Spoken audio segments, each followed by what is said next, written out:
2002 में एक ऐसा केस रिपोर्ट हुआ जो कि अभी तक का सबसे खौफनाक केस था। एक आदमी रात के अंधेरे में किसी अजनबी के घर में घुसता है और सबसे पहले उस घर के मर्द को बेलचे से बार बार मार के कत्ल कर देता है। उसके बाद उस मर्द की 6 साल की बच्ची को गला दबाकर मार डालता है। अब वो आदमी यहाँ पर नहीं रुकता, वो उस 6 साल की बच्ची की माँ को, जिसका एक बच्चा होने वाला होता है, उसको सर पर बेलचे से मारता है और फिर उसके बाद उसका रेप कर देता है।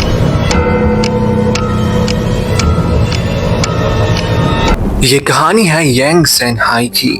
यांग 1968 में चाइना के हेनान प्रोविंस के एक छोटे से गांव में पैदा हुआ। यांग की फैमिली में उसके पेरेंट्स और वो सब मिलकर 4 सिबलिंग्स थे, जिनमें से यांग सबसे छोटा हुआ करता था। यांग की फैमिली हमेशा से ही बहुत गरीब थी, बल्कि उसकी फैमिली क्या, जहाँ पर वो लोग रहते थे वो पूरा गाँव ही गरीब हुआ करता था। यांग के पेरेंट्स किसान थे और यही खेती बाड़ी करके वो अपनी जिंदगी गुजारते थे। यांग का मिजाज बचपन से ही बाकी बच्चों से बहुत मुख्तलिफ था। वो किसी से बात नहीं किया करता था, वो चुप रहता था, लेकिन इसका मतलब हरगिज़ कि यांग एक नर्ड था, if you guys know what I mean. क्योंकि मेजॉरिटी बच्चे जो चुप रहते हैं, जो ज्यादा लोगों से बात नहीं करते, ऐसा समझा जाता है कि वो बच्चा कुछ नहीं कर पाएगा, लेकिन यांग के साथ ऐसा बिल्कुल नहीं था। यांग एक बहुत ही ज़हीन बच्चा था, उसके ग्रेड्स हमेशा अच्छे आते थे। यांग को फिल्म मेकिंग करने का बहुत शौक था। वो अपने आइडियाज को एक डायरी में लिखा करता था। उसके आइडियाज इतने क्रिएटिव हुआ करते थे, इतने इंटरेस्टिंग हुआ करते थे कि एक दिन उनके पेरेंट्स को एक डायरी मिली थी यांग की। उसमें यांग ने अपनी एक स्टोरी लिखी थी, एक मोर लाइक एक मूवी लिखी थी जो कि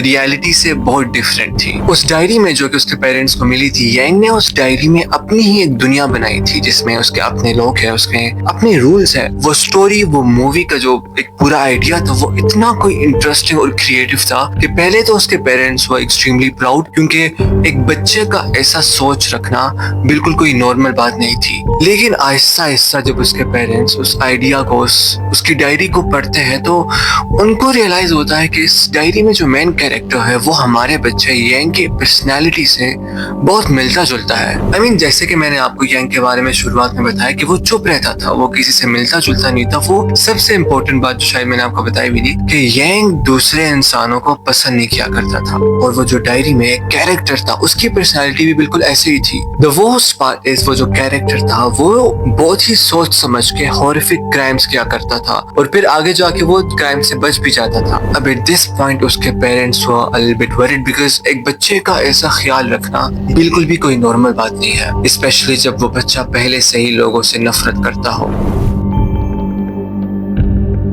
मैंने आपको नहीं बताया कि यांग किससे नफरत किया करता था। असल में यांग उस टाइम पर बच्चा था और वो अपने क्लासमेट्स को इतना हेट करता था कि वो अपने पेरेंट्स को कहता था कि मुझे उनकी आवाजें कानों में चुभती है। इस तरह से यांग ने 17 साल की उम्र में हमेशा के लिए स्कूल छोड़ दिया। और जब ये बात उसके पेरेंट्स को पता चली कि यांग अब नहीं पढ़ेगा, तो उसके पेरेंट्स, स्पेशली उसकी मदर, वाज एक्सट्रीमली वरीड। फिर उन्होंने यांग पर इतना गुस्सा किया, इतना कि यांग ने गुस्से में आकर अपना घर ही हमेशा के लिए छोड़ दिया। स्कूल को छोड़ना, फिर गुस्से में आके घर को छोड़ना। यहाँ पर he was not doing well mentally. असली दुनिया में आने के बाद, जहाँ पर यांग को कोई सपोर्ट करने वाला नहीं है, पहले तो यांग ने छोटी मोटी नौकरियां करना शुरू कर दी, लेकिन वो किसी काम में ज्यादा दिन टिक नहीं पा रहा था। लोग कहते हैं कि यांग की आंखों में एक किस्म की बेचैनी सी थी। वो बहुत ट्रेवल किया करता था, जिसकी वजह से उसको अपना काम भी चेंज करना पड़ता था। अब यांग बहुत अकेला हो गया था, लेकिन अभी भी कहीं ना कहीं उसको वो फाइनेंशियल फ्रीडम नहीं मिली थी जो हमेशा से उसको चाहिए थी। अभी भी वो अपनी जिंदगी नॉर्मली नहीं जी पा रहा था, जिसकी वजह से यांग ने टीनेज में ही ऐसी छोटी मोटी चोरियां करना शुरू कर दी थी, जैसे कि किसी का वॉलेट चुरा लेना या फिर किसी का बैग चुरा लेना। क्योंकि देखो, चालाक तो वो पहले से ही था, तो उसके लिए ये काम करना कोई मुश्किल बात नहीं थी। लेकिन अब ऐसा भी नहीं है कि यांग कभी पकड़ा ही ना गया हो। एक बार उसने चोरी की थी और वो उस वक्त 20 साल का था, और इसी चोरी की वजह से पुलिस ने यांग को 3 साल के लिए लेबर कैंप भी भेज दिया था। अगर आपको लेबर कैंप का नहीं पता, तो ये काइंड ऑफ जेल ही होती है, लेकिन यहाँ पर कैदियों से लेबर वर्क करवाया जाता है। अब 3 साल भी गुजर जाते हैं, यांग लेबर कैंप से रिहा भी हो जाता है, लेकिन जेल से बाहर आने के बाद उसके रवैये में बिल्कुल भी कोई फर्क नहीं आया। जब यांग जेल से रिहा हो गया था, तो उसने फिर से चोरियां करना शुरू कर दी थी। लेकिन अब जब यांग को पुलिस ने दोबारा पकड़ लिया था चोरी के जुर्म में ही, अब पुलिस ने यांग को 5 साल के लिए लेबर कैंप भेज दिया था।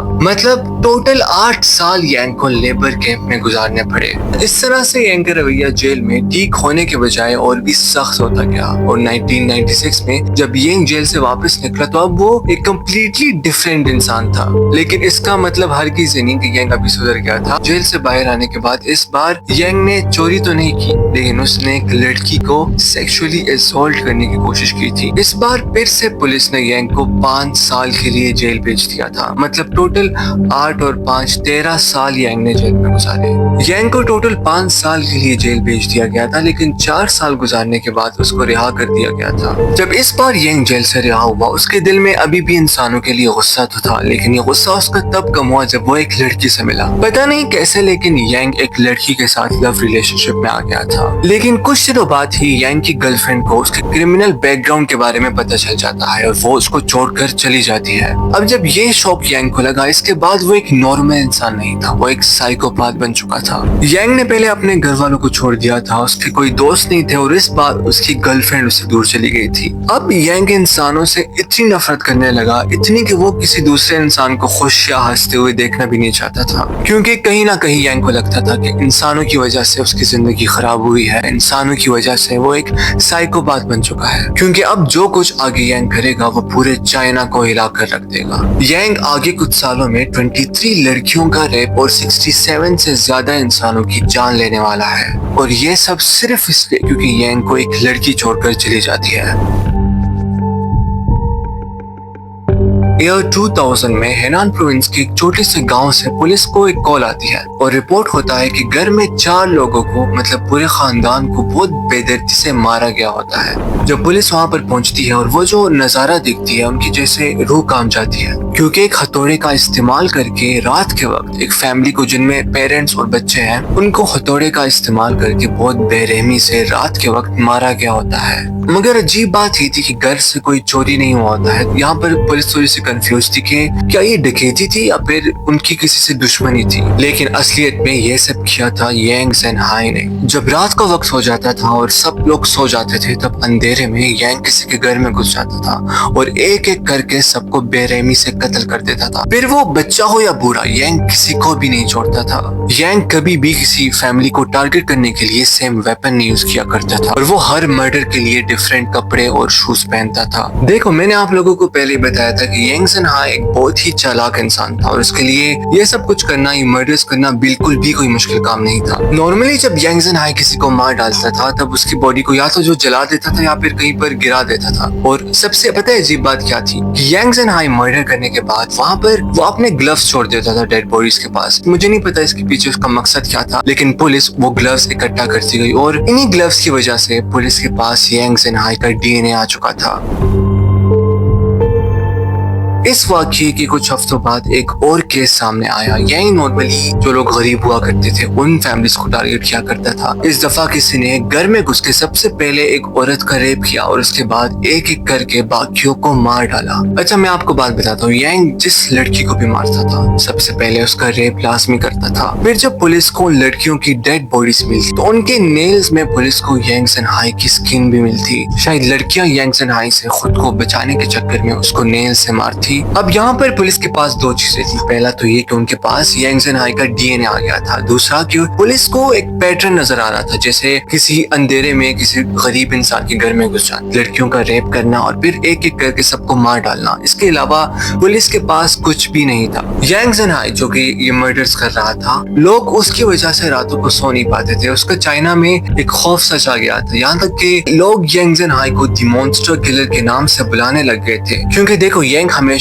पुलिस से एक कदम आगे रहता था और वो जो भी प्लानिंग करता वो हमेशा बहुत होशियारी से करता था। अब एक और साल गुजर जाता है और इस साल में 2001 में यांग ने तकरीबन कोई 10 से ज्यादा फैमिलीज को टारगेट किया। मैं फिर से बताऊं, यांग जिसको टारगेट करता था वो या तो वो गरीब हुआ करते थे या फिर वो बाकी घरों से बहुत दूर रहते थे। 2002 में एक ऐसा केस रिपोर्ट हुआ जो कि अभी तक का सबसे खौफनाक केस था। एक आदमी रात के अंधेरे में किसी अजनबी के घर में घुसता है और सबसे पहले उस घर के मर्द को बेलचे से बार बार मार के उसको बहुत बेरहमी से कत्ल कर देता है। उसके बाद उस मर्द की 6 साल की बच्ची को गला दबाकर मार डालता है। अब वो आदमी यहाँ पर नहीं रुकता, वो उस 6 साल की बच्ची की माँ को, जिसका एक बच्चा होने वाला होता है, उसको सर पर बेलचे से मारता है और फिर उसके बाद उसका रेप कर देता है। मुझे नहीं पता है कि इंसान ऐसे कैसे कर सकता है। मैं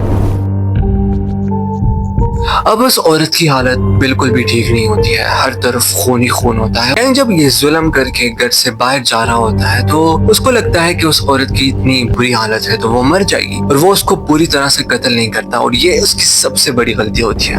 یینگ کے اس گھر سے بھاگ جانے کے بعد وہ عورت ابھی بھی زندہ، لیکن اس کی حالت بالکل بھی ٹھیک نہیں تھی۔ بے شک اس عورت کی کنڈیشن ٹھیک نہیں ہوتی ہے، لیکن وہ سیدھا پولیس کو کال کرتی ہے۔ جب پولیس آتی ہے تو وہ عورت پولیس کو یینگ کے بارے میں، وہ کیسے کرائمز کرتا ہے، اس نے ابھی تک کیا کیا ہے، اس کے بارے میں سب کچھ بتا دیتی ہے کہ وہ کیسے دکھتا ہے۔ اسپیشلی پولیس جب اس کی حالت دیکھتی ہے تو وہ سب سے پہلے اس کو بچانے کی کوشش کرتی ہے، لیکن بہت افسوس سے کہنا پڑ رہا ہے کہ 3 دن بعد ہی اس کی موت ہو جاتی ہے۔ لیکن بہت عجیب سی بات ہے کہ پولیس کے پاس اس عورت سے جو بھی انفارمیشن آئی ہے یینگ کے بارے میں، پولیس کا اس سے کوئی بھی فائدہ نہیں ہوا۔ وہ ابھی بھی یینگ کے بارے میں کوئی سالڈ ایویڈنس نہیں معلوم کر پائے، جیسے کوئی CCTV فوٹیج وغیرہ۔ یہ سارے کرائمز اور مرڈرز اتنے فیمس ہوئے کہ کسی کو پتہ نہیں تھا کہ کرمنل کون ہے، لیکن سب کے دل میں ایک خوف سا تھا، کیونکہ یہ جو بھی تھا ان کے درمیان ہی موجود تھا۔